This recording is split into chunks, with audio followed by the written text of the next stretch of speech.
অনেকে সরষে ইলিশ বানিয়ে বলেন স্বাদ ঠিকঠাক আসে না, কাঁচা গন্ধ থাকে। আজ আমি দেখাবো কিভাবে এই দুই সমস্যার একসাথে সমাধান করবেন। তো বন্ধুরা, আমি সুদীপা। আজ আমি আপনাদের জন্য নিয়ে এসেছি আসল বাঙালি স্বাদের রাজা সরষে ইলিশ।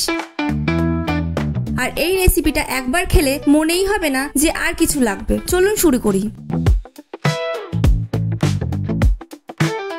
সবার প্রথমে ইলিশের টুকরোগুলো ভালো করে হলুদ আর লবণ দিয়ে মেখে নিন।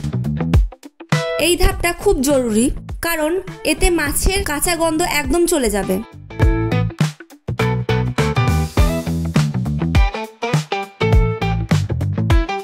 এবার কড়াইতে সরষের তেল গরম করে মাছগুলোকে লাল লাল করে ভেজে নিন।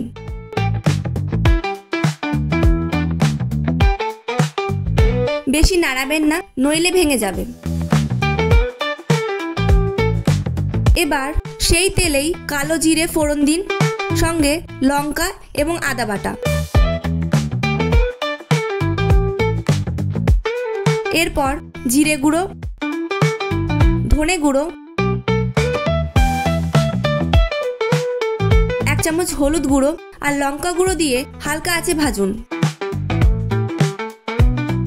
এবার কুচনো টমেটো দিয়ে ভালো করে নাড়তে থাকুন।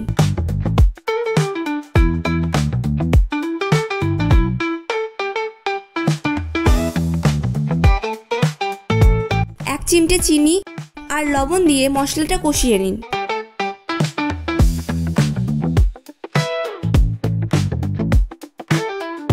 সামান্য জল দিয়ে বাটা তৈরি করে মশলার মধ্যে দিয়ে দিন।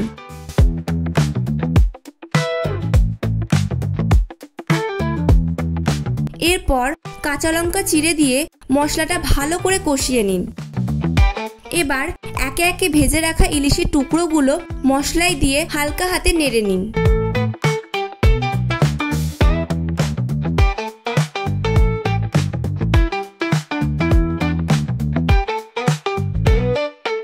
জল কমে মশলা গা ছাড়া হলে কুচনো ধনেপাতা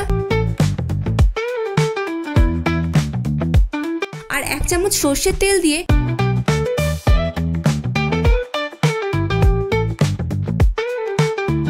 ঢেকে রাখুন। ব্যাস তৈরি আসল বাঙালি সরষে ইলিশ। গরম গরম সাদা ভাতের সঙ্গে খেলেই বুঝবেন স্বাদে কতটা আসল। আর হ্যাঁ, রেসিপিটা ভালো লাগলে লাইক, শেয়ার আর চ্যানেলটা সাবস্ক্রাইব করতে ভুলবেন না কিন্তু। আর কমেন্টে জানিয়ে দিন আপনাদের বাড়িতে সরষে ইলিশ কিভাবে বানান। আর নেক্সট রেসিপি কি বানাবো সেটাও কমেন্টে জানিয়ে দিন।